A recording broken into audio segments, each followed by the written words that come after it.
Oh, anong bibiling ko? La- Ha? Lason sa daga.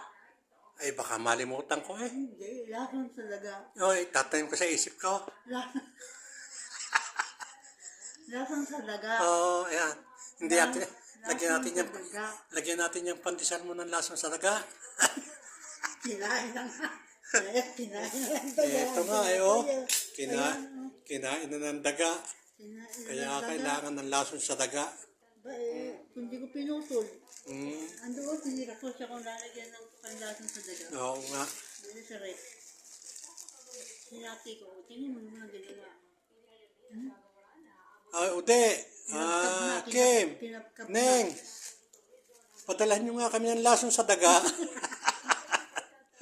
Galing Japan, baka mas mabisa. Hindi na magpapabalik-balik yung daga. Kinain mo rin ang saging. Alis, ay, oo, Yung ngayon daw. kinain ko roon. Pero kung yun nilagyan ko ng panlason, ay tigok yun. Mm, Doon, ukab na naman ulit. Pakaba. Ayun na kalahati. ayan o. Kinakain Oh, nilang ano? Kinakain ito. nilang Ayan o. saging. Kinain na ng daga. Kinain pa ng walang ngipin. Hindi, ito pinutol ko na ito. Ah, Pinutol ko na ito. Nalagay ko sa reb yung aking kinuha. At sa kung papain sa kanya mamaya. Kaya iya ganyan. Hinati ko na. Hindi ko makakainin yung kinain niya.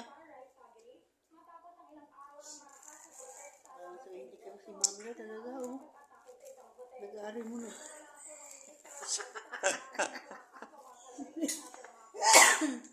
Hindi, hinati ko ito. Kaya iti ukab-ukab. oo. Ano mo Kaso na yung lang naman matanda? yung kinain ay lumaki ng hinati ko.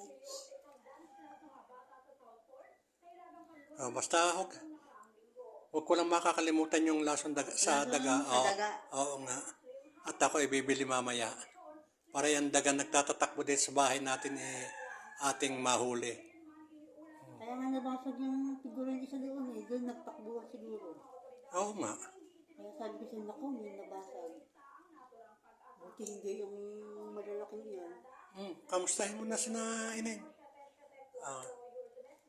Hi, Neng! Ano pa? Love you! Aha. Love you! Si Kiyo. Uwo! Yeah, si Oo. Yoke! Mm, Kayong mag-asawa, hello! Good morning! pa.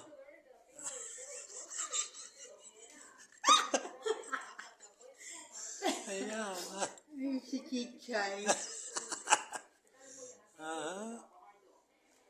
Ay, hindi, baka gusto mo ng saging.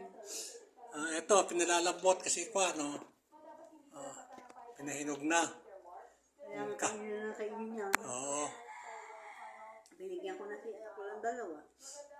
Si, hindi ko na bibigyan, si Narkin. Nabigyan na?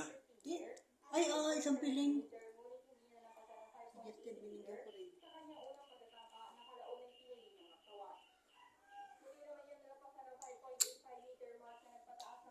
Dapat yun ang pinakain mo. Ito ko yung nagbigan niya, kakainin ko yun.